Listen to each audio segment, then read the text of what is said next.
அன்பு உறவுகளே, மற்றவர்களை பற்றி தவறாக நினைக்க நாம் யார்?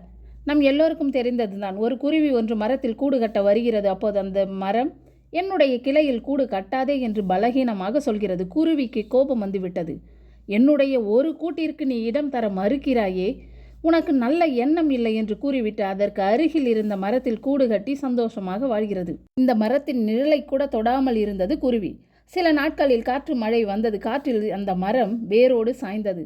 இதை பார்த்த குருவி மரத்திடம் சென்று, உனக்கு நல்ல எண்ணம் இல்லை, அப்படி இருந்திருந்தால் நீ இப்படி வீழ்ந்திருக்க மாட்டாய் என்று சொன்னது. அப்போது அந்த மரம், நான் நீண்ட நாட்களாக இருக்கிறேன், என்னுடைய வேர்கள் பலம் இழந்து விட்டன, எப்போது வேண்டுமானாலும் நான் வீழ்ந்து விடுவேன் என்று எனக்கு தெரியும். நீ நன்றாக குழந்தைகளோடு வாழ வேண்டும். என்னுடைய கிளையில் நீ தங்கினால், எதிர்பாராமல் நான் வீழ்ந்தால் உன்னுடைய முட்டைகள் உடைந்துவிடும். அதனால் வேண்டாம் என்று சொன்னேன் என்றது மரம். அதை கேட்டு குருவி, என்னை மன்னித்து விடு என்றது.